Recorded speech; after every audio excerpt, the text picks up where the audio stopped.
Good evening, everyone. I'd like to thank you all for joining us today. Before we get started, we're going to ask that Councilman Chappelle lead us in prayer, and I ask that everyone please stand for the pledge.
All right, we're going to go ahead and get started. Our first item is consider approval of minutes of February 6, 2024 workshop and February 6, 2024 regular session. Council, if we had time to review the minutes, floor is open for a motion. After reviewing the minutes, I'll make a motion that we approve the minutes of the February 6, 2024 workshop and the February 6, 2024 regular session meeting. I'll second that. All right, we have a motion made by Councilman Dale, second by Councilman Chappelle. Madam Secretary, record a vote, please. Aye. Aye. Aye. Aye. Aye. Vote is unanimous. We'll now close that item on the agenda. All right. Mayor and council, if I could just explain to y'all, normally wouldn't wear a mask in here where nobody else is. I had the flu on Friday, Saturday, and Sunday. Been recovering Sunday and Monday, and feel like I'm not contagious, but I just want to make sure, so that's why I'm wearing the mask. I mean, no disrespect over it. All right.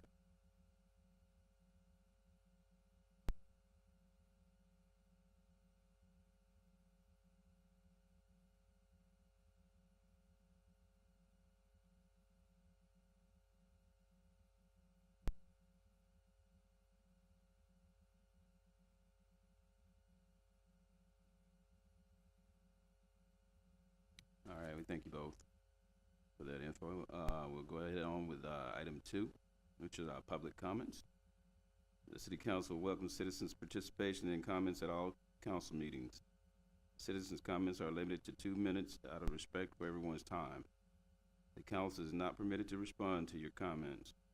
The Texas Open Meetings Act requires that topics of discussion deliberation be posted on an agenda not less than 72 hours in advance of the council meeting. If your comments relate to a topic that is on the agenda, the council will discuss the topic on the agenda at the time that the topic is discussed and deliberated. This time, if we have anyone that would like to speak, please come up, state your name and address, and know that you're limited to 2 minutes. Thank you.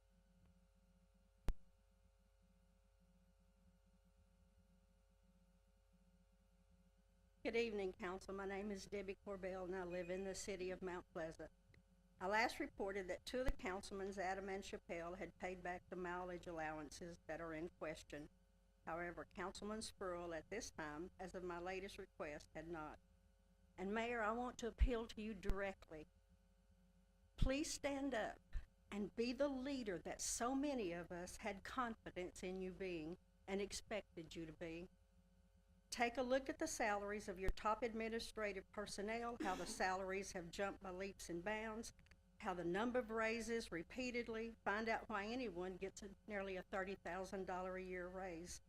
If the city was rolling in money, it would not be so offensive. But as you know, we have citizens who barely make ends meet, and our water rates are going to skyrocket due to the debt that we are accumulating.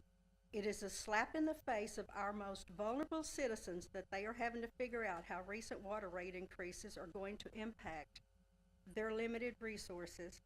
Yet the city manager keeps passing out raises to the staff over and over by tens of thousands of taxpayer dollars. Also, find out how long it takes your staff to get up from their desk, open a file and make copies of papers, because I'm having to pay now for information, and I can't find out why. I can't find out why that we're having to take so much time, so many days to respond to anything, and they won't answer why I can't monitor and be there to watch the process and to record it. Thank you. Thank you. Do we have anyone else at this time? Okay, we'll go ahead and, Mayor, oh, okay, go ahead.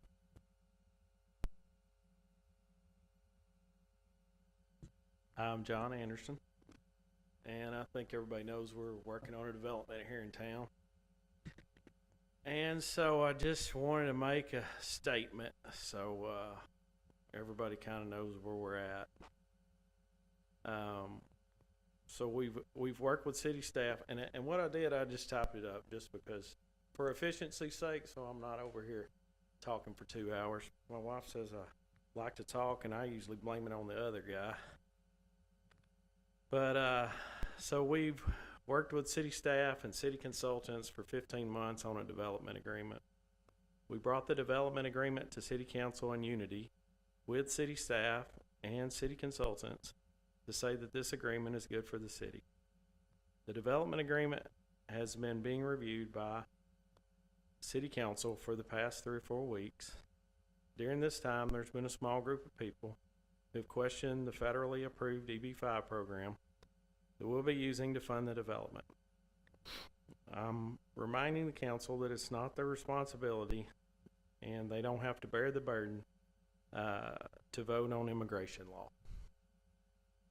This has drawn the attention from what is actually being considered. I understand there's many complexities to the agreement that have been discussed with the city at length. We understand that not every citizen is going to understand the ins and outs of the agreement. Council members have been voted into these positions to understand all the information and vote for the best path to growth and success of the city. The current development agreement being considered offers the city a contractual agreement that includes the developer's responsibility to provide $500,000 for city park improvement financing, build a marina with restaurants overlooking the lake, walking trails along the waterfront, and purchase a small tract of city property, and includes the city's responsibility to approve PID bonds. The agreement includes the normal standard language seen in typical city developer relationships and requires no financial obligation from the city. All the conversations have gotten off topic. The question everybody should be asking themselves is the development good for the city?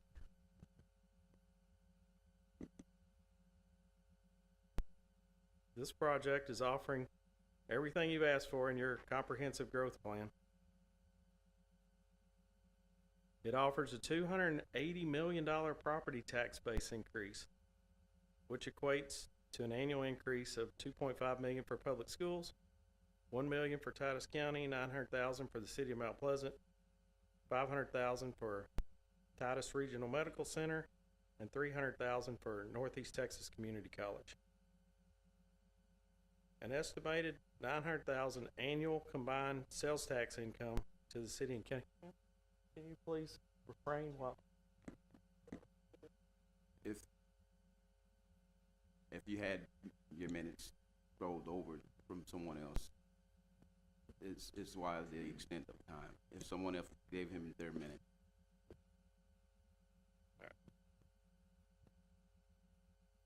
I'm Tanya Anderson. I'm going to. You can give me your 2 minutes. Yeah, I'm going to give you my. I think we're.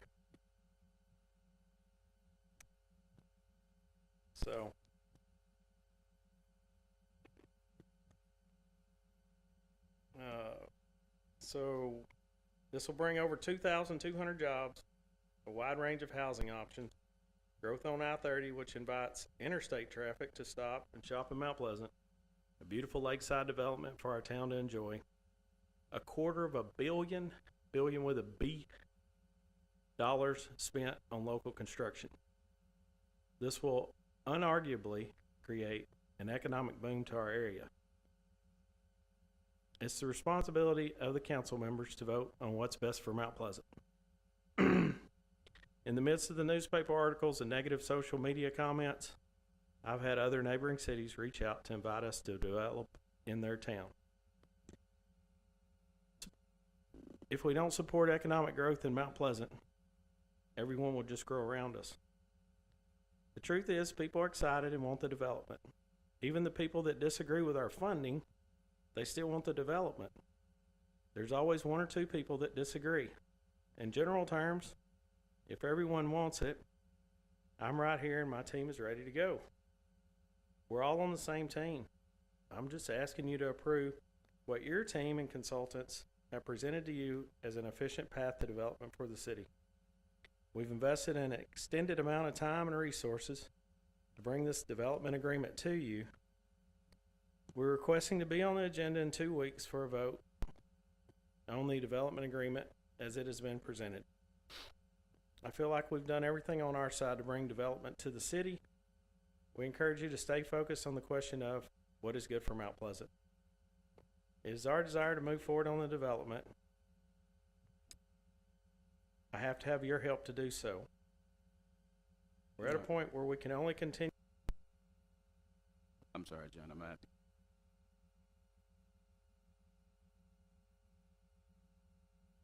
Thanks, Herman. All right. I mean, we're only talking about a $280 million development. I don't think 2 more minutes is too much to ask. Thank you. I'll read fast. And so we're at a point where we can only continue the development process with the support of the city. If the development agreement is not approved, we'll no longer be able to invest time and resources to pursue the development in Mount Pleasant. That's where we're at. And so we've invested years, millions, lots of energy, but I'm the only one on my team that wants to pursue this at this point. And so if we can get the development approved, the development agreement approved, we'll move forward. We need to vote on that in 2 weeks. And if we can't, it's with great sadness and a broken heart. I'll have to say we'll just sell off a few pad sites, and it won't happen. That's where we're at. And I'm, as far as Christus goes, I can't say where that'll wind up at, But what I believe is that, I've had a large number of calls and texts in support of the project. As you know, for every person who complains, there's 100 that are quietly in support of the development. I encourage you to speak to your local citizens and see how they feel about the development in person rather than thinking that everyone puts their opinion on social media. If you have any questions, I'll be more than happy to make myself available to meet with you. I'm asking you to join with me to bring economic growth and prosperity to our city, and I respectfully ask you to approve the development agreement at the next city council meeting. I appreciate all the time everybody's put in up until this point. City staff, I mean, the list is endless. But it's hard for me to see where this amount of economic input into our community it's not good for Mount Pleasant. I don't get that. But I believe if you talk to everybody, you'll agree. And we'd like to move forward with the development. That'll be up to y'all. All right, thank you, sir.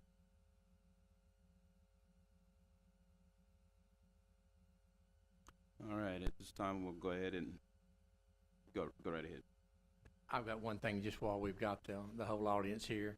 The last time at the end of the meeting, a lot was gone, but I offered our condolences on behalf of a family here in town that the gentleman served on our planning and zoning board for a number of years, Michael Rowe Davis, that passed away that was buried about 3 weeks ago.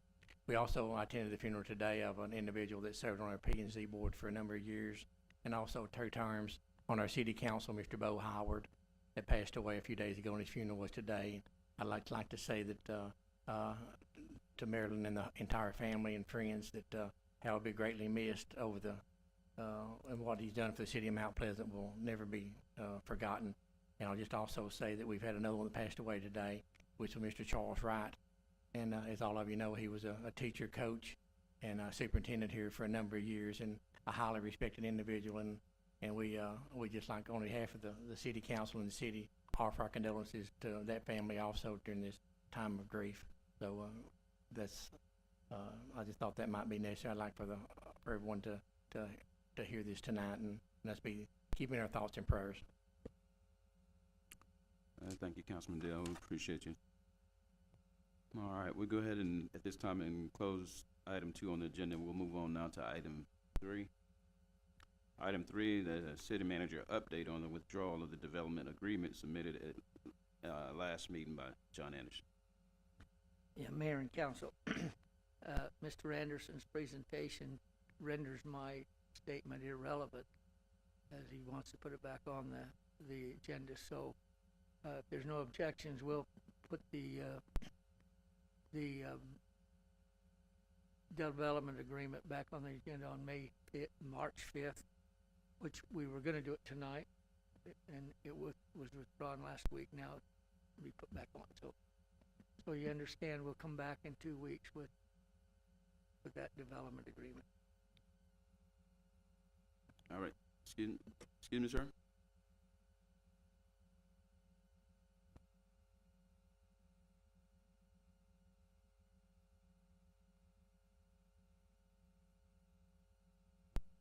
Good evening, everyone. I'm Jerry O'Connor. I live out on County Road 3245.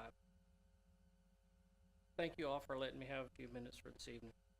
Admittedly, I didn't know a whole lot about PIDs before 2 weeks ago, and it caused me to do a lot of research.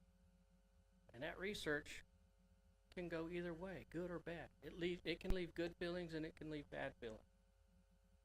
I'm here to ask you all in the next 2 weeks to do your due diligence and study up on the development of a PID process that will benefit the city, or pass on a PID process that will hurt the city. I have seen many online cases that worked well. The 2 that were presented last week, I think it was best described as economic toxic waste, because they've been going on and on and on, and they're not gaining any tax revenue for the cities that they're in, and those cities can afford them way better than this one. Now, during the process of investigations and research that I did, what I noted of the cities that had successful PID processes, they had a policy that was written by a legal team that knows a lot about real estate and financial development. I would encourage this city council to follow that lead, because if not, you could get into a contract that would be very harmful to the citizens of Mount Pleasant, and whether you know it or not, very harmful to the county residents and the school district, because the decisions that y'all are going to be making are also coupled with what's called a incremental tax reimbursement fund, or zone. So if the city sets up a zone, they're going to approach you with, can I get incremental reimbursement on that? With that research that I've done, most of the time that incremental reimbursement goes back to the developer. So be sure that the contract that you sign goes into a reimbursement fund that actually pays off the bonds rather than going back to the developer. Not saying that anything is shifty going on, but don't let those things slide through your hands. There was a couple of things that were brought up in the May 8th meeting with the county that made me stand up, take note, rewind 10, 12, 15 times to try to figure out exactly what was being said. When you're discussing that tax incremental reinvestment zone, there also is a cost to it, a share cost, that you get to decide how much of the percentage of the tax increment will go into the fund or not. Work closely with your other taxing entities so that they don't get hurt along the way as well. Whenever you have houses that are built pretty fast and they do get occupied, then that puts a lot of schools that are immediately affecting what their budget needs. So be careful when you're making those. I think tonight he said something about $280 million in value. Last year it was estimated at $300 million in value. That's all well and good. That's the end goal. That's not in the next 10 years. It's going to take 5 years just to build the 250,000 or the 250 apartment complex units and the utilities space that he plans on putting in. So be careful when we're thinking we're going to get to 300 million and get that tax revenue back into the city, the county, and the school that quickly, because it's not going to be that quickly. One of the other things that was brought up in that meeting was the older homes in that area would be able to be refurbished along with this. So if I was a homeowner out there, am I going to be wrapped up in that PID zone? I don't know. But it is incumbent upon the city to tell me if I'm going to be. Otherwise, how can that refurbishment happen to those older homes over there? Maybe it was a mistake in the presentation. I don't know. That's a question that he needs to answer. Along with a lot of others. I, for one, believe we need affordable housing in the area. But when asked what affordable housing is or how much that's going to be, there's never been an answer. That concerns me. Another thing that concerns me is areas 18 and 19 were considered flex space. When a PID is being developed, all of the spaces on there must be designated for how much of that bond they have to repay. How can it be considered flex space when it has to be decided what is going to be there? That PID bond must be broken up per unit so that the unit purchaser knows how much they're going to be paying back. It's not just a big area split up by this. Are y'all going to designate that it's going to be square foot, property value? What? Those decisions need to be made before you enter into a PID bond. Going back to the cities that have made it successful, they've done a good job on the front end. Yes, I understand we've been at this, or y'all have been at this for 15 months. So what? It's not time wasted, but it's not time spent on all the things that are very important for this. Now, being a 30-year vet, and I worked at a lot of senior level leadership positions, I can't tell you how many times a general in a meeting would say, I wonder if. I wonder if. You know, a lot of people would tell you the most dangerous words that ever come out of a person's mouth is, I'm from the government and I'm here to help. I'm here to tell you those aren't the most dangerous ones. In the world that I grew up in, the most dangerous ones are the generals saying, I wonder if, because that is an idea buried. And anybody who wants to get promoted picks up on that and leads his manpower down the road, pulling them away from the mission to go figure out, I wonder if. And that took so much time that could have been alleviated and resources that could have been alleviated by doing due diligence right in the beginning, which is what I'm asking you all to do. I'm not for or against this project as a whole. We definitely need to invest in the growth here in Mount Pleasant. It's just that we need to go about it in a realistic fashion, coupled with a process that has a better than average probability of success. All right, thank you, sir.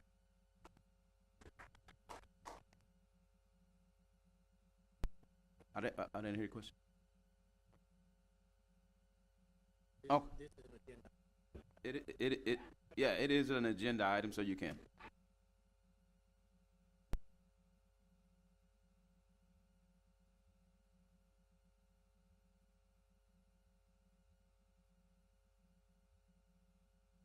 You've been asked on social media what affordable housing is. So what's affordable housing?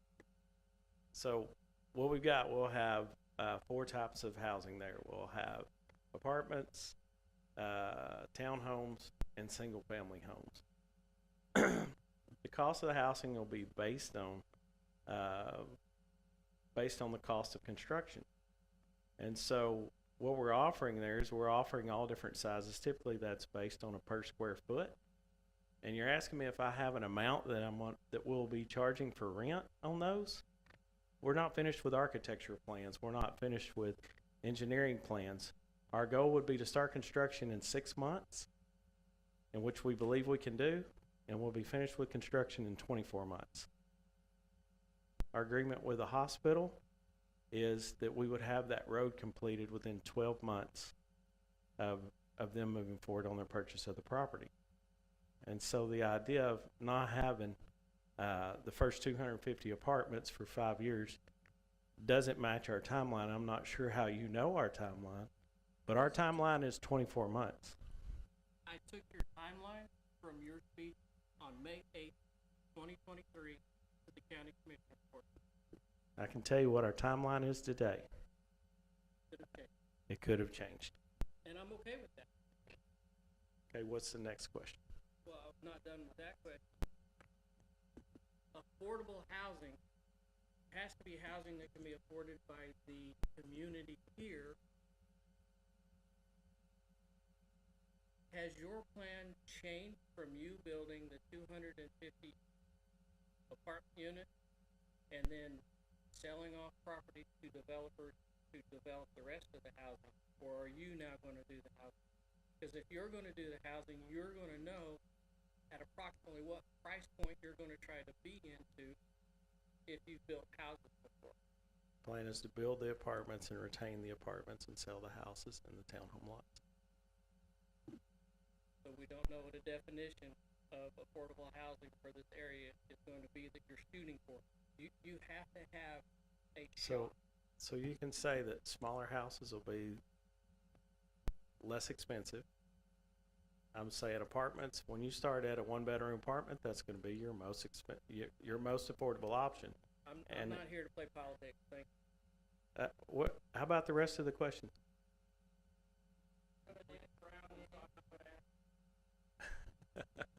Okay, we're gonna go ahead and, we need to get moving here. So I appreciate you guys. Let's go ahead and move forward. At this time, we're gonna go ahead and close that item down. We'll move to item 4, which is our presentation by Mr. Jim Sabonis from Hilltop Securities. Mayor and Council, Jim Sabonis, our financial advisor, is here to give the presentation about, you've got it in front of you, about our bond issue that's coming up. I'm sorry, Mr. Sabonis. You'll have to hold that button there. Good evening, Mayor, council members, citizens. Jim Sabonis with Hilltop Securities, the city's financial advisor. Tonight, we originally had an ordinance for the issuance of the certificates of obligation. And what I'm here to present to you is a proposal to delay the sale for 1 month, to actually bring up the item and formally take action, to vote to move it to your March 19th meeting. During the process of preparing for the sale, working with Ed and Lori, city manager, finance director, we started looking at the debt structure of the existing tax-supported debt, and rates have come down a little bit during this time frame, and so it was decided it would be beneficial for the city to put a general obligation refunding bond to help the bond issue, to reduce any necessary cash or growth needed to fund it that we previously anticipated, and to prepare for the future so we had additional debt. So my presentation, hopefully you have copies in front of you. And if you turn to page 3 where there's a summary, the certificate of obligation has changed slightly. It's been decreased from what was initially given notice. The difference is that the INS debt tax rate supported has been reduced from 10 million to 8.6 million, reducing the total amount to 33.5 million. Secondly, that we're going to do refunding to restructure the overall city's debt service. The city actually has funded a variety of long-term assets with short-term tax notes, and as a result, it put a lot of pressure on the upfront debt service. And so the thought was that we could refund, if you turn to page 4, about 3.8 million of the existing debt, structured over the 20 years, and it would help buffer the impact of this debt, and again, lay the groundwork for the future ability to issue debt in the future. Again, the certificate of obligation that was proposed has been reduced in a par amount, and correspondingly, there's an overall reduction in the amortization.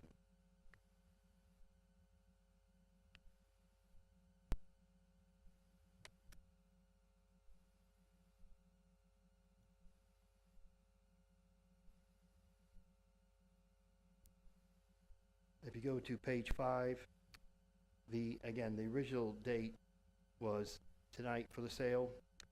Fortunately, since we've started the process, interest rates have trended down slightly, though recent economic news has kind of buffered any expectation that rates will go down slowly, but they're still expected to go down over the course of the year, so we don't see a significant risk of increasing interest rates over this time frame.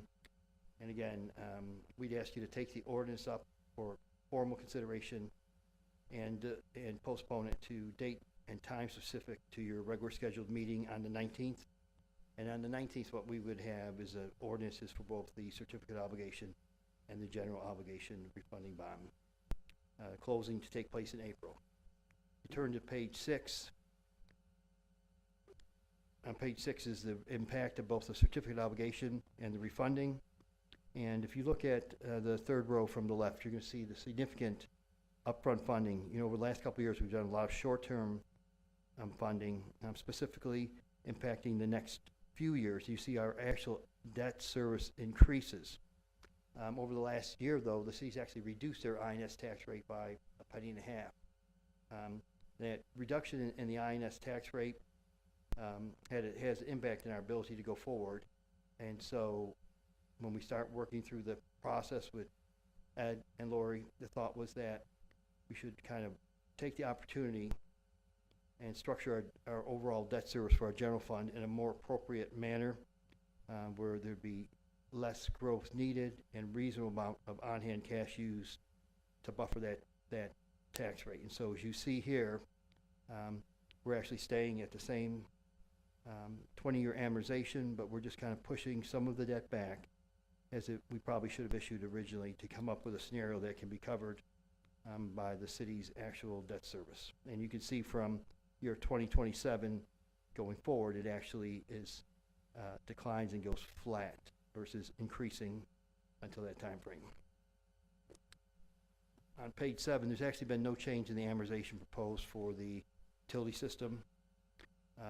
20-year amortization. We looked at various scenarios here, but the goal would be to get to level debt service in a reasonable amount of time, and amortizing over a longer period of time didn't actually improve or reduce the annual debt service requirements.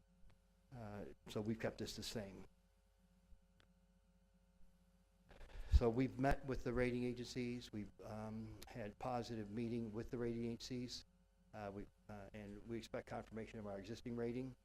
At the same time, we've already been approved for bond insurance by a couple of the bond insurers. They actually compete.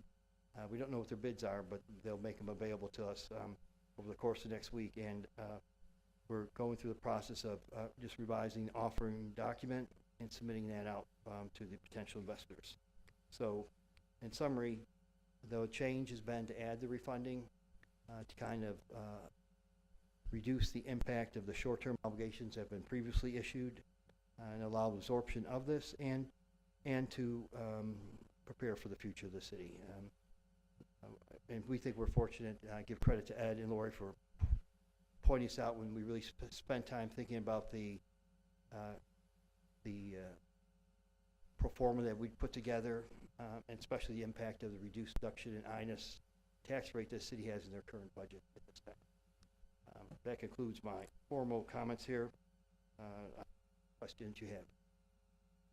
Jim, can you explain to the public the significance behind the credit rating and the bond issuance? A very straightforward process. The credit rating is similar to individual's credit score. The higher the credit rating, the lower the interest rate, just for as an individual as for a city. And so we've applied to the credit rating agencies. Our expectation is that we're going to go forward and maintain our existing credit rating, which is a challenge nowadays. But we're A-rated, which is a medium investment grade credit. We've applied for Standard & Poor's, and we're continue to be interactive with them.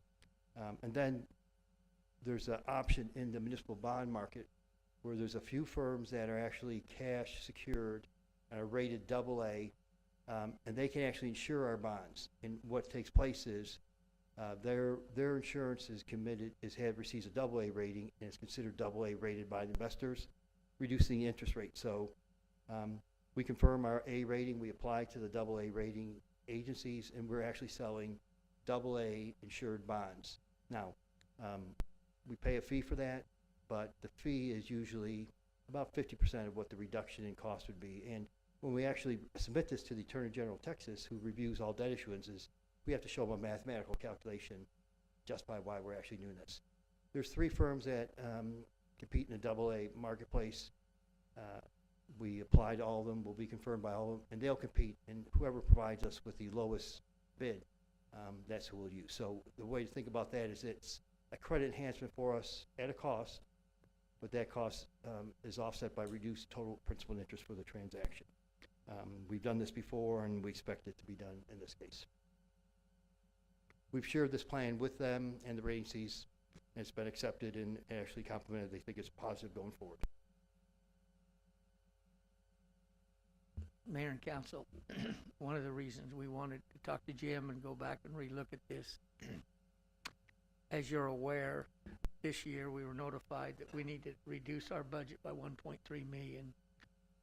That's not an easy task, and it's not just coming out of one department, it's coming out of the entire city scope. And so we wanted to make sure, for example, that this bond issue that we talked about is not going to increase our tax rate over the life of the bond. That's what our goal was going in. We had them relook at it, and Jim and his team do an excellent job for the city and have for a lot of years. And we're going to make significant cuts in our budget in order to cut that $1.3 million out, and we're beginning that now. We can't wait till September to do it. We're going to start doing it now systematically over the next few months, and by the end of September, by September 1 or so, we'll have that money cut out of the budget, ready to start our fiscal budget next year.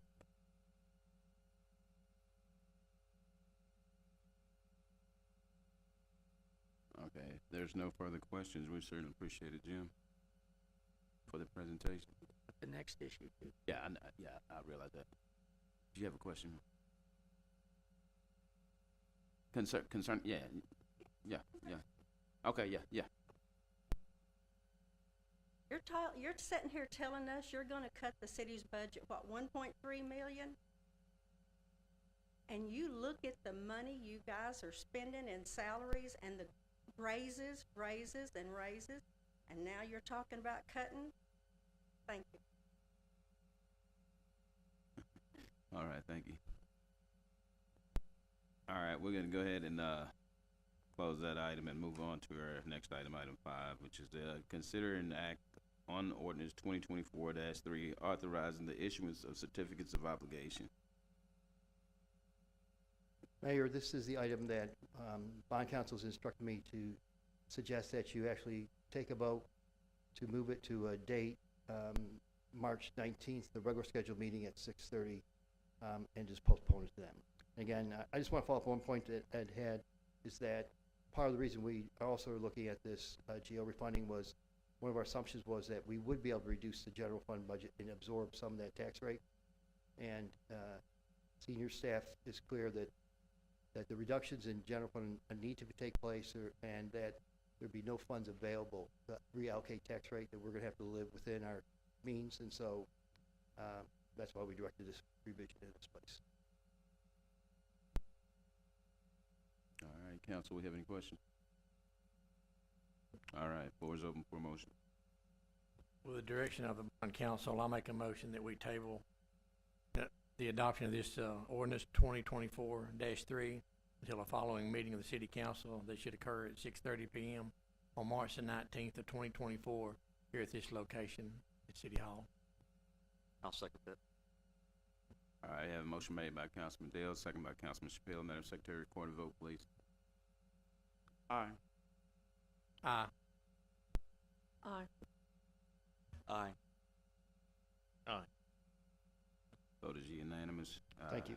Thank you, Jim. All right, we can go ahead and close that item on the agenda and move on now to item 6. Item 6 is consider designating state right-of-way at the northeast corner of 67 and Business 271 as a city park, and accepting a donation of park equipment from the Lions Club and naming the park Lions Park.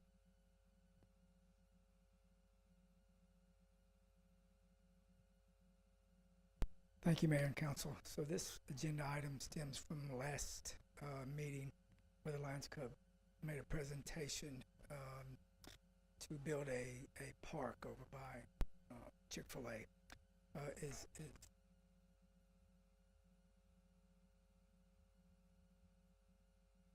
Sorry, so keep in mind, this is kind of a three-pronged agenda item. You'll be voting on 3 different items. One is designating TxDOT right-of-way as parkland. You'll be voting to accept the donation of park equipment from the Lions Club, as well as naming the park Lions Park. And so Kent is here if you'd like to ask any questions. I think it'll also be accepting any future donations that they want to make there. All right, council, we have any questions? So who will be maintaining the park after it's completely built and ready to be used by the public? Will that be the Lions Club, or will it be turned over to the city for the city to maintain? The city's gonna maintain it. Just for your information, in 1967, the city did an agreement with the state that right away we would maintain. And the Chamber of Commerce, part of their lease with the city, has maintained that property up until we sold the property to a management team that built Chick-fil-A. And we've been in discussions with them. The agreement with the management company is that they would continue to maintain it. But if we're gonna do a park there, we will include it in our park maintenance program, and we'll take care of the maintenance. Also on that subject, I'd like to mention, we do have a Lions member that is a master gardener, I believe. He worked for the Forestry Service for years, and he's already volunteered that he wants to take care of some of the planters up there and get them all dressed up, fixed up. So we'll take on that responsibility. Okay, that's awesome. We have any further questions? You can do this ordinance or pass this with one vote, but those 3 things included. I think for most of you that was here the last meeting, or some of you that wasn't, the property that we're talking about is the property there in front of where the Chamber of Commerce office and the EDC office was. They come with the crepe myrtles. It comes out to the corner there in front of where Chick-fil-A is now. That's an ideal location, and we appreciate the Lions Club wanting to do this. And on behalf of myself, I think it's a great idea, as I said last time, and it'll be used. It's a perfect location. I think it'll be an enhancement to our entire city.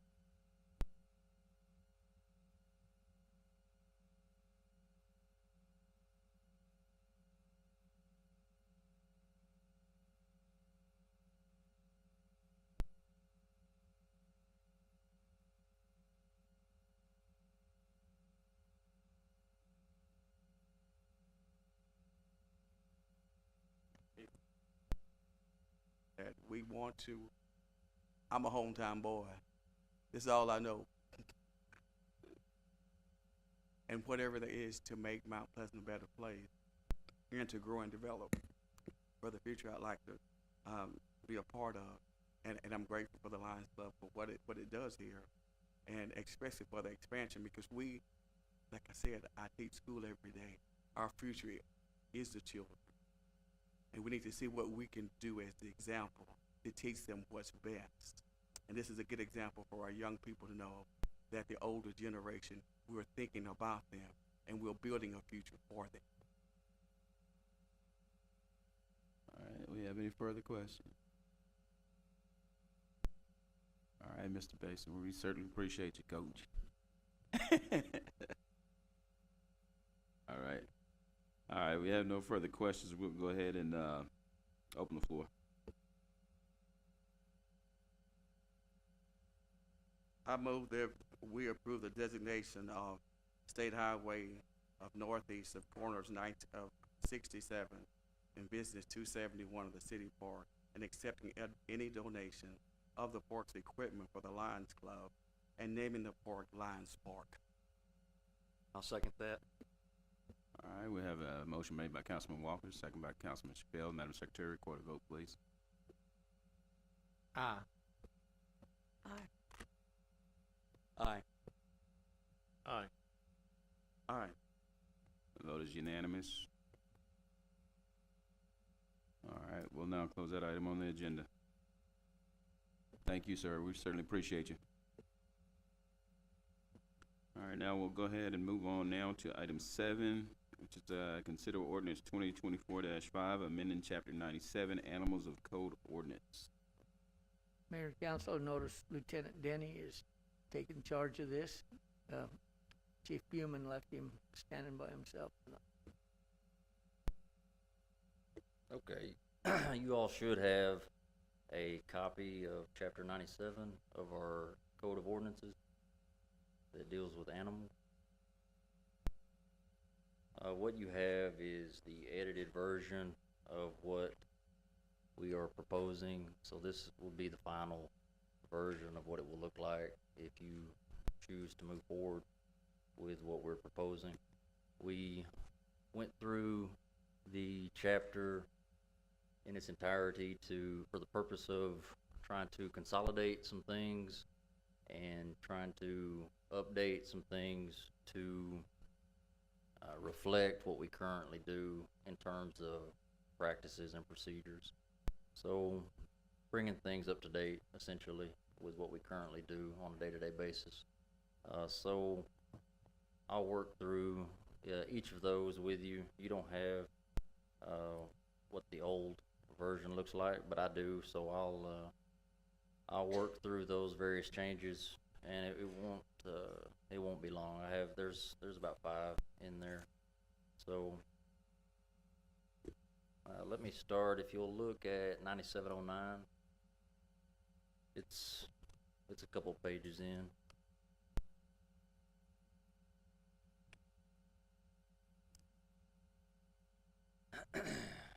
(9709) was formerly named noises. It essentially was a barking dog ordinance.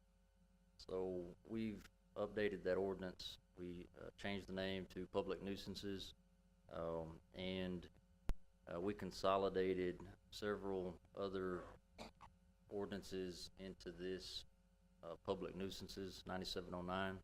So it will do away with 9702E, which was part of it dealt with nuisances.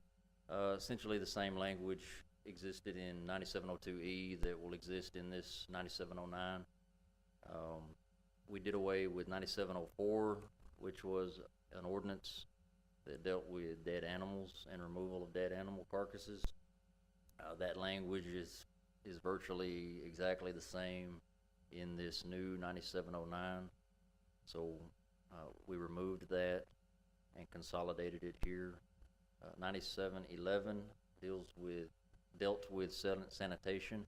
So we moved that and consolidated it under 9709. You you shouldn't see these ordinances that were struck, you should not see in your copy, so, they've been struck out, because the language is practically the same, so. 9713 dealt with damage of property. We struck that and consolidated it under 9709 as well.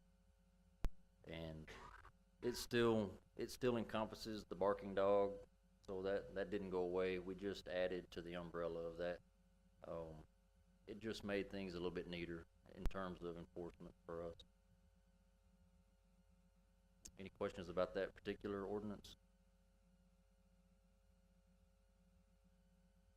If you'll look at 9710, that's the very next ordinance.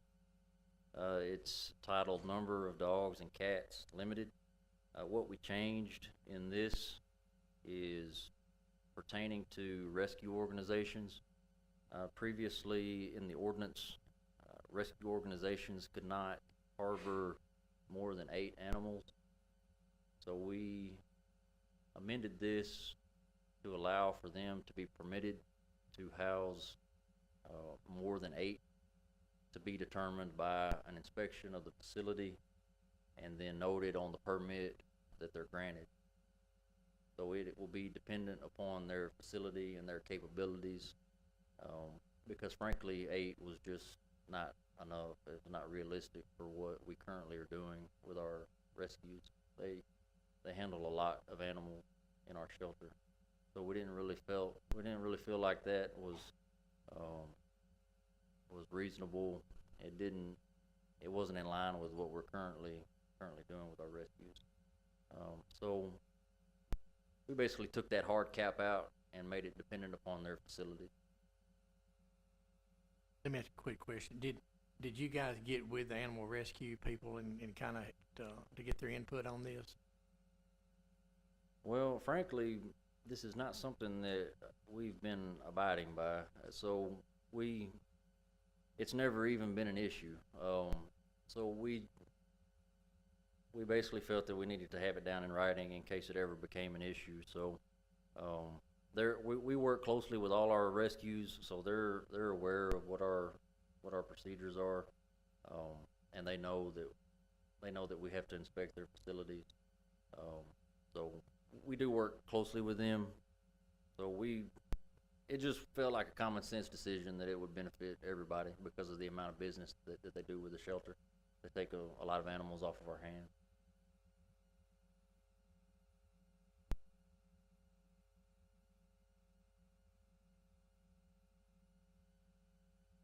So if you'll move to 9727.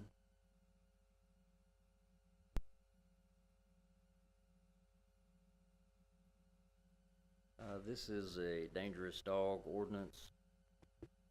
Specifically, it relates to determination when we're determining if a dog is dangerous, the procedural aspect of it.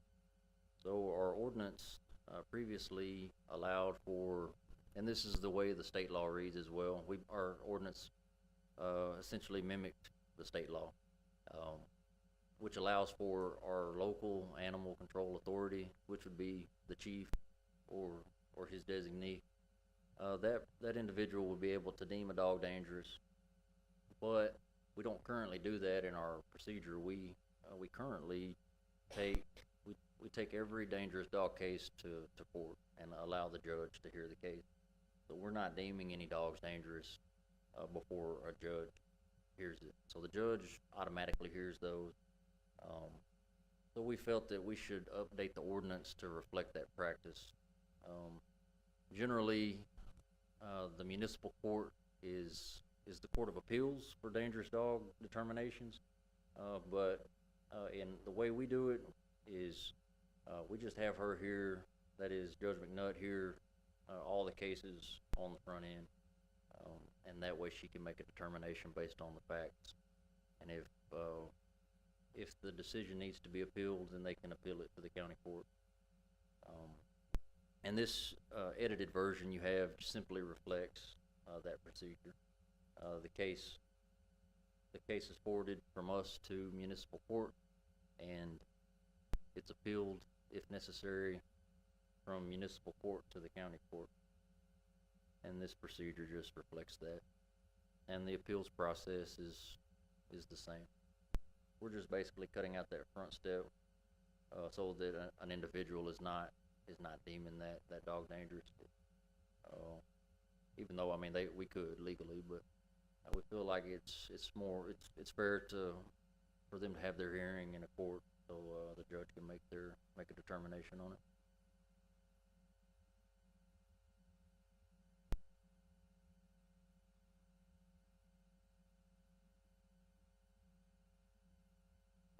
No, well, C is an addition. Essentially, what the old ordinance read is that the Animal Control Authority will determine if a dog is dangerous, and then if they want to appeal it, they appeal it to the municipal court. And what you see added in here is us forwarding the complaint directly to the municipal court there in A, and then we give a notice to the person, to the owner. We give a notice to them that a complaint was filed. We give them a notice that there's a hearing that's been set, and then they have the hearing, and if she says the dog is dangerous, they have the option to appeal to a county court. Do we have many of those a month? Yes, we do. We do have several. Our ordinance allows, it's a little bit stricter than the state law. So we do see those cases fairly regularly. So, I mean, it happens. Dogs run at large, and things happen. So we do several times a month. You'll hear those cases.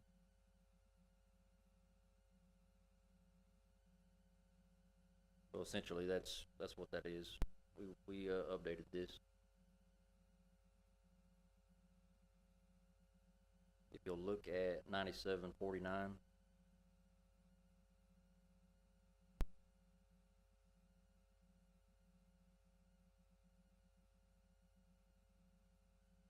Uh, 9749 is redemption or adoption. In the previous ordinance, there was a section that referenced home quarantine. We struck that section as we don't allow for home quarantine. We abide by the state statute, which only references quarantining at a shelter or at a veterinarian office. Frankly, the logistics of a home quarantine are not really feasible for us. They have to be strictly isolated and monitored, and we just don't have. It's not feasible for us to monitor a home quarantine, so we don't allow for it. Long story short, and we quarantine at the shelter where we can maintain strict isolation of the animal and observation, or they can do it at a vet office, in which case we're in contact with the vet's office if there's anything that we need to know about. So we struck the home quarantine.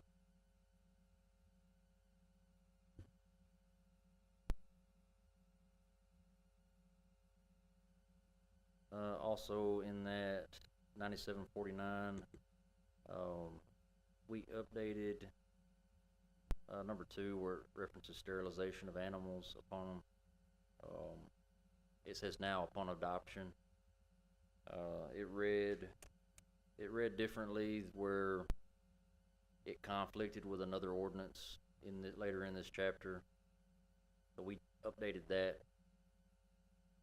It basically read where even if you were the owner of the animal and you reclaimed it, you had to get the animal sterilized. So, and that's in conflict with another ordinance that says, basically, if you own the animal and you reclaim it, then you don't have to have the animal sterilized. So we just cleared that up. Any adopted animal, though, still has to be sterilized.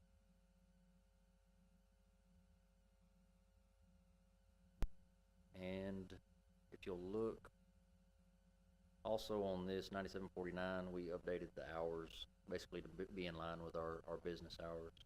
We added Saturday, since we're not open on weekends or holidays.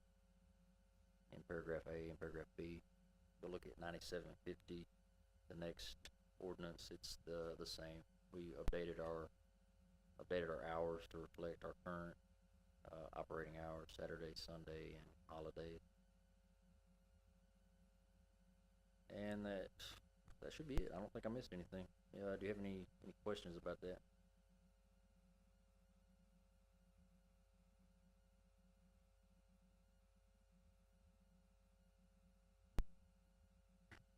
Council, we have any questions?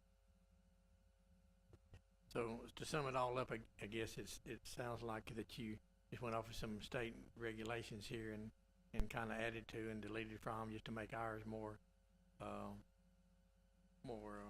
up to date. And I'm sure this has been a number of years since it's been updated. Do you remember when or if it's ever been?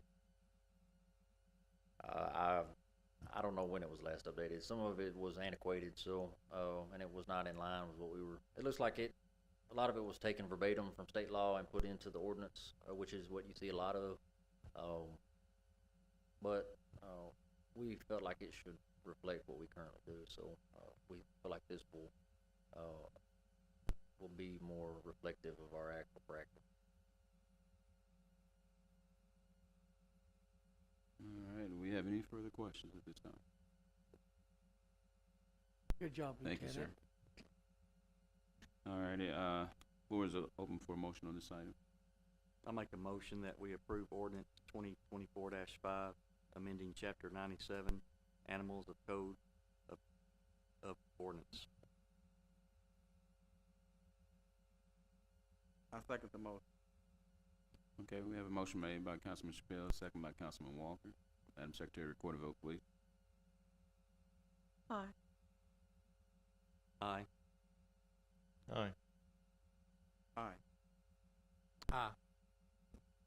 Vote is unanimous. We'll now close item 7 on the agenda. Item 8.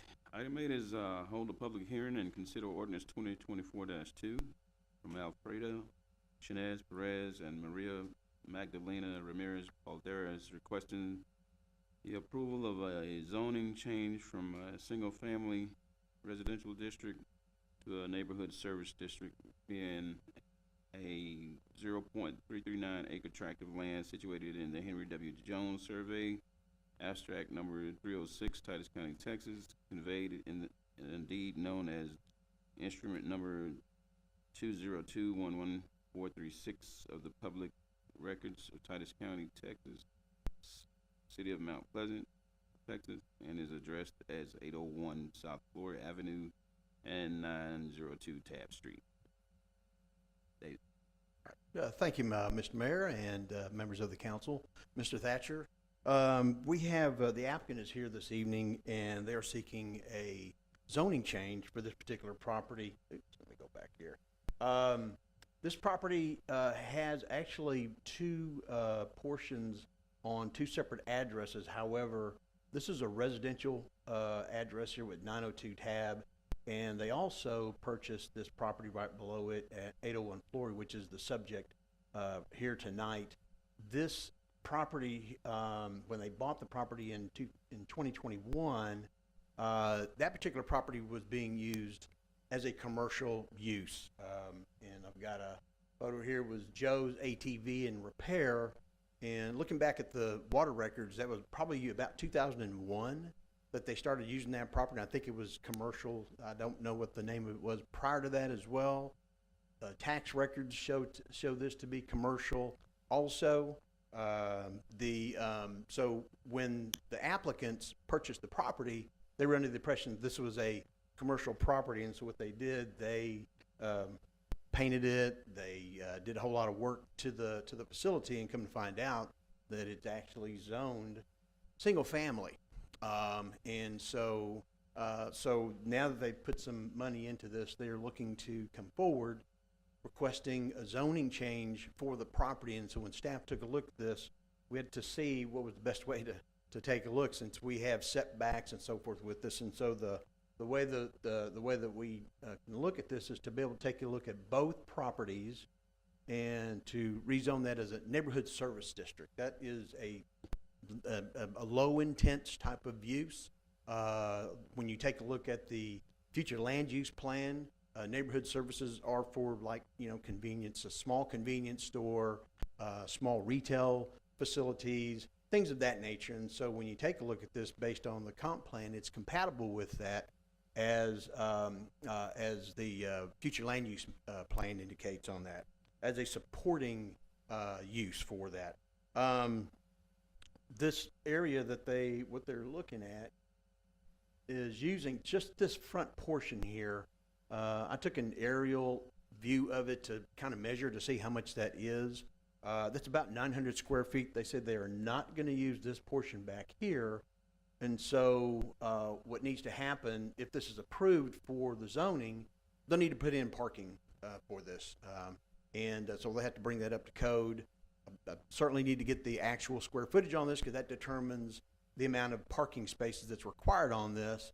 And that's 1 per 200 square feet. So we're looking at 4, maybe 5 parking spaces. I'm not sure at this point. If it does require the 5 or more, then that'll need to go to the Architecture Review Board for a variance to the parking. And so that's not the Architecture Review Board, the Board of Adjustment, rather, the BOA, Board of Adjustment. And so that can be determined, once we go through this and find out if that's actually going to happen here. What they're planning on doing is to have a small retail facility here. They're looking at clothing and accessories of that nature for this property. During the Planning Zoning Commission meeting, they indicated they would be open just from 10 till 6 Monday through Friday. Sometimes they may be open on Saturday, but for less hours. It won't be that intrusive as far as that is concerned. We did mail out 22 public notices to all property owners within 200 feet. We received 1 notice back that was opposed to the applicant's request. We did post this in the newspaper as well as on the city's website. The Planning and Zoning Commission is forwarding a recommendation of approval. And in order for this to be approved, this requires a simple majority vote of City Council. This is a public hearing, and the applicant is here this evening to answer any questions you may have, and I'm available as well. David, what kind of material will be required to put in the parking spaces? We require concrete parking spaces. All right. Also here, I'll just add for those of the public that can't see what we're seeing here, that this has been on the Titus County tax roll, and this facility was constructed back in 1946, and it's been taxed as commercial property. That's what the current tax rolls indicate, that it's been taxed as commercial property. Even on our water records at one point, it showed to be commercial property. It's no longer commercial on our water records, but so there is some confusion on this. But it's been taxed as commercial for all these years. As far as I understand, yes, sir. David, can you tell us, you said a small retail, is that going to be all inside, or will there be any outside retail done? It'll just be on the interior. We would not allow anything on the exterior. If it's in the neighborhood, if it's neighborhood services, obviously we don't allow for any outside display, and so we certainly wouldn't want anything like that to take away from the characteristics of a neighborhood. Is this a new business, or will they be moving an existing business to this? I believe they have an existing business now, but the applicant could probably answer that a whole lot better than I can.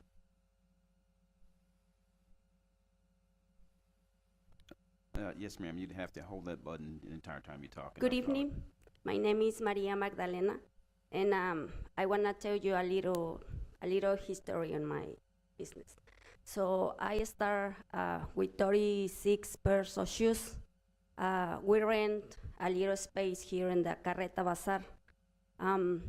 So I start with 36 pairs of shoes and 12 pairs of jeans.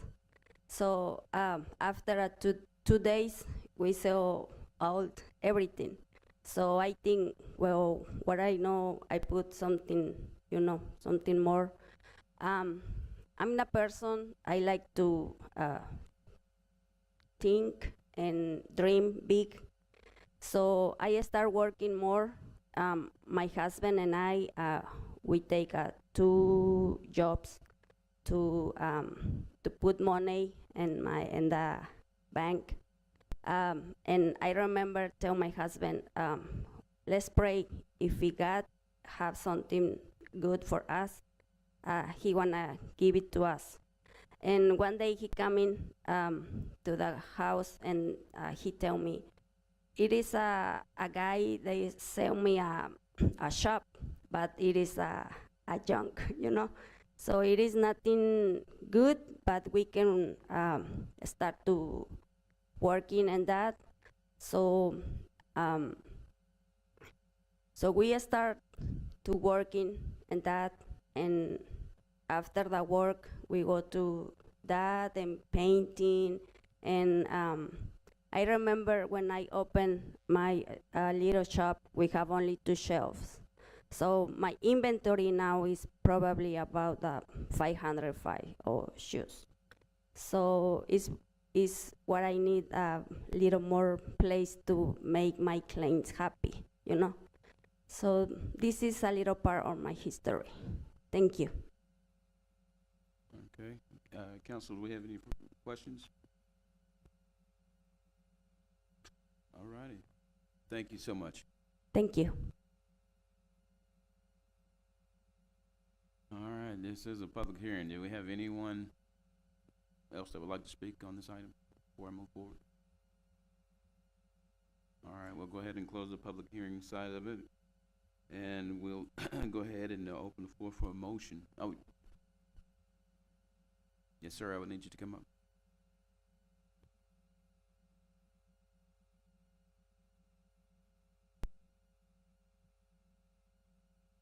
And just state your name for me, and you'd have to hold that. My name is Charles Horn. I live in Mount Pleasant, Texas. I moved here in 1970. This week, I have listened to quite a few people about the Anderson project, and I say that I've listened, and what I'm about to say is trying to summarize it for the council and for John. A lot of folks, middle-aged, older people, would like to see growth here, but they want good growth. And they're very apprehensive about the communists or the Chinese. That is a big kicker. The question that people put to me, well, why can't John get conventional financing? That I don't know the answer to, but I'm just summarizing that. 2, a lot of people ask me questions because I served on the Titus Appraisal Review Board for 4.5 years, 2.5 years as a chairman. This is going to, when I was sitting back there, the word cost, I'd like to count the times that came up tonight. Cost about this, cost about that. It's kind of a twofold thing. And I'm putting this back on the council because I don't have to make a vote on this. But a lot of people are looking at the cost because everything keeps going up. I know when I served on the board, very rarely did I see appraisals go down. This will influx some of the people here.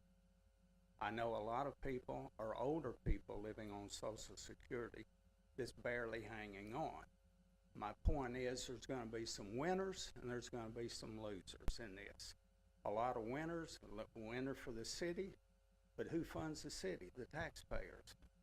So, diligently, I know some of y'all have contacted other municipalities about this. I just hope that you guys do your homework because it's going to impact us all. Personally, I would like to see, I have to drive 5 miles to Walmart. That's 10 miles round trip for me. I'd love to see something out here. But there's going to be cost, and we need to look at that for the flip side, the older people that's barely hanging on. Their tax is going to go up. Everything's going up. Y'all have your work cut out for you. Thank you. All right, thanks, sir. All right, that being said, we'll go ahead and I've already closed the hearing, public hearing side of that. We'll go ahead and, open the floor for a motion for a vote on this item. I'll make a motion that we approve this, ordinance 2024 has been presented. I'm sorry, ordinance number 2024-2. A second.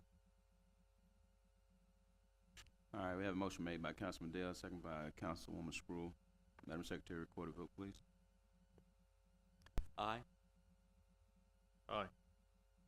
Aye. Aye. Aye. All right, the vote is unanimous. We'll go ahead and close item 8 on the agenda. Thank you. All right, this time we'll go ahead and move on to item 9. Item 9 is consider a request from James Arledge and A&C Investments LLC for the approval of a preliminary plat for the Urban's 17th edition, being a 0.62 acre tract of land situated in the B Merchant Survey, abstract number 358, and being described in the deed from the McGuire Dyke Ventures to S. Clements Homes as recorded in document number 20221797 of the Public Records of Titus County, Texas, City of Mount Pleasant, Texas, and generally located at the northeast corner of West 17th Street and North Johnson Avenue.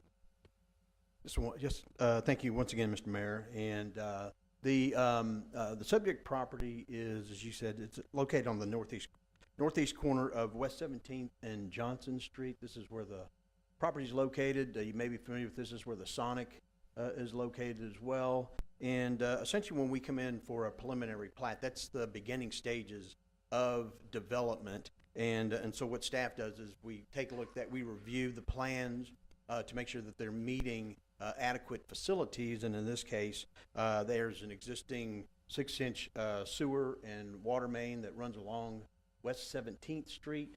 And so this is a townhome development which was approved through a planned development district last year in July. And the only items that will require after this will be a PD site plan. Since this is a planned development district, it requires a PD site plan. That'll go before the Planning and Zoning Commission for approval. And then after that will be a final plat, and then they'll be able to start construction on the project. That's the preliminary plat, and this is a concept of the elevations of what will be on the ground once this is built. Mr. Arledge is here this evening to answer any questions. I'm available as well, too. All right. Council, we have any questions?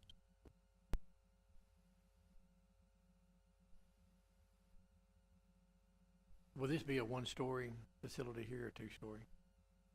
These will be 2-story. They're 8 units, 2-story, 1,500 square feet, air conditioned.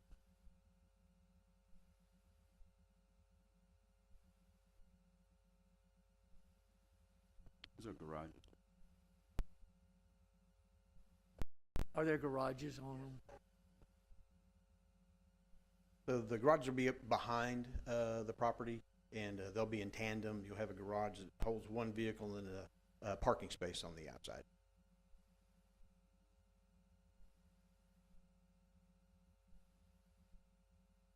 All right, we have any further questions? All right, we'll open the floor for a motion. I'll move the preliminary plat, James Arledge, and A&C Investments LLC. Second that. All right, we have a motion made by Councilman Adams, second by Councilman Chappelle. Madam Secretary, record a vote, please. Aye. Aye. Aye. Aye. Aye. The vote is unanimous. Thank you.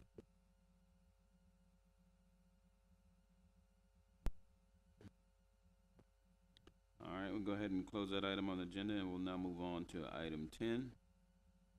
Item 10 is consider ordinance 2024-4, amending section 154.83, standards for design of development within subdivisions by modifying certain sections for the engineering and design standards manual. Mayor and council, I had some questions from Councilman Dale earlier, and in talking with David, this is an amendment to our standards and procedures for development. And there are, unlike the animal control where there was 4 or 5 issues, there's several in here. And it's your call, but it would probably be better to have a workshop prior to a council meeting, just with this on the item, to go through it without considering it at the same time, go through it. And then if we need to change anything, we'll do that and bring it back in for a meeting like tonight. So we would at least post that to you if you'd want to table it and bring it back in a workshop session. After reviewing this in pretty great detail, I've had quite a bit of concerns that, and none of them are real major, but I think we need to have a workshop and go over these, John, and make sure that we've got it right before we go out on several of these here. So, David, what stemmed the majority of these changes, though? What was it that caught your eye, or what triggered these changes?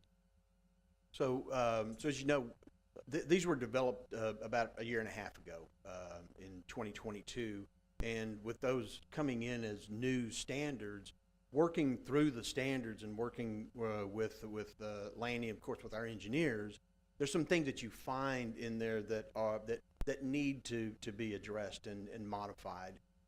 Some of them are errors and just minor things, but some of these also have to do with construction of driveways and so forth. And so those are probably the primary things that you see in here, and then the appendices that support those changes as well. This is very similar to the ordinance that Lieutenant Denny brought up, and he said we were finding that we were doing things that made a lot of sense and was the right thing, but it didn't fit the ordinance we had. And when we didn't have any standards for subdivision developments till a year and a half or 2 years ago, and they were developed and then put in place. And I think what we're finding, and you get out on the ground, what you say here and what you actually see and what you're having to do, it doesn't make sense. And so we wanted to update it. That's basically what we've done. And so there are some questions. I know you brought up a good one, Councilman. And so I think we just do this as a workshop, the only item, do it, and then we can bring it later on to another council meeting. Okay, well, I'll go ahead and open the floor for a motion to move that item.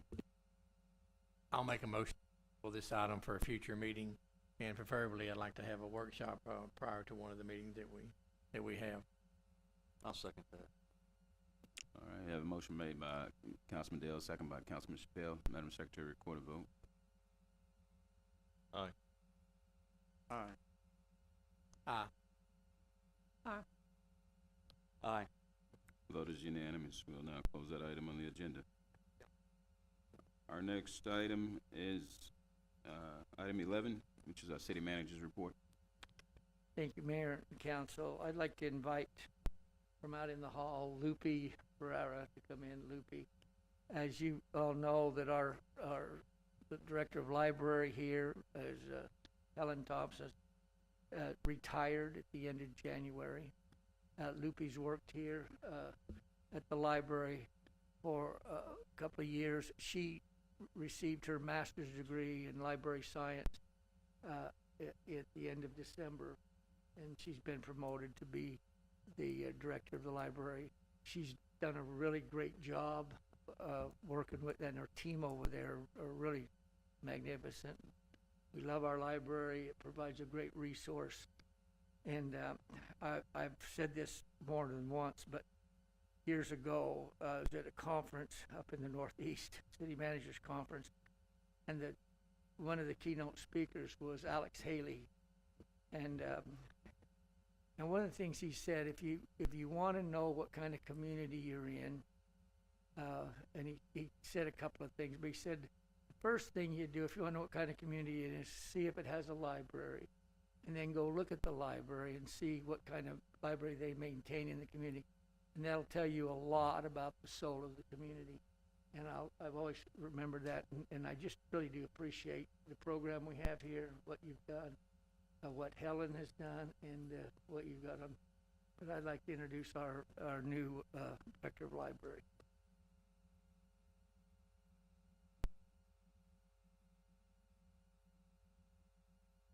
Thank you and congratulations. Thank you, thank you, thank you.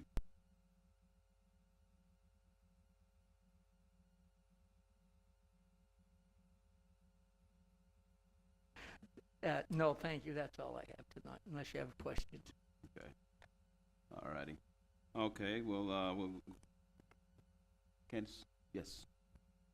I would just like to say we will have our drawing for our place on the ballot on Monday, February the 26th at 6 p.m. here in the council chambers. Oh, okay. Thank you, Candace. 6 a.m. or p.m. right. Mayor, could I just add something here?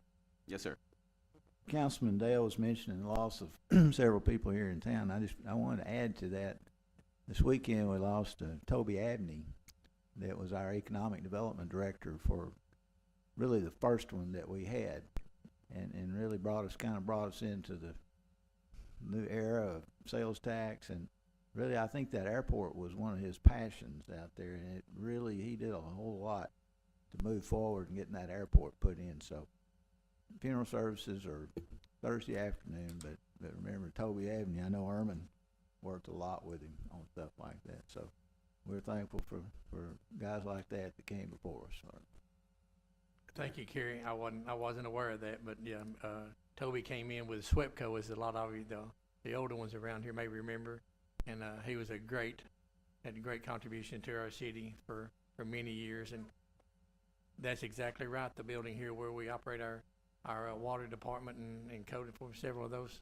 I know that was SWEPCO for several years ago, and Toby was here when that came in. But I know he's kept up with the city for even when they moved away. He kept up with it, and his heart was always here. I felt like so. Absolutely, our condolences go out to the family. Thank you for that, Kerry. Mm-hmm. Oh, certainly.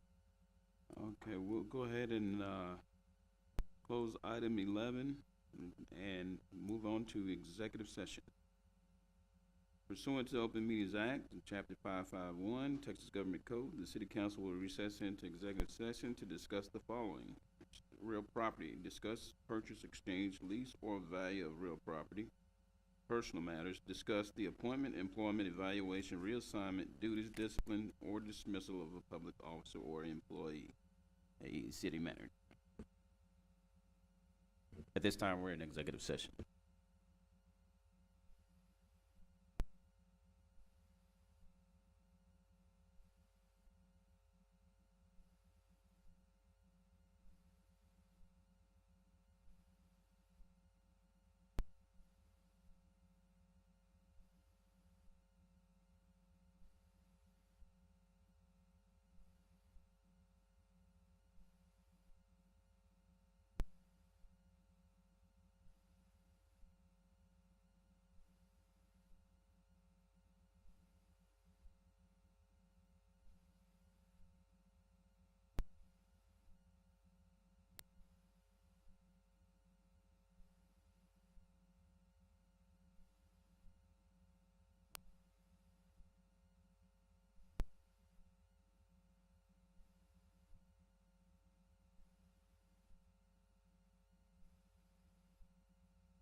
Time is now 9 p.m. The council is reconvened with no action taken in our executive session. At this time, we will be adjourned.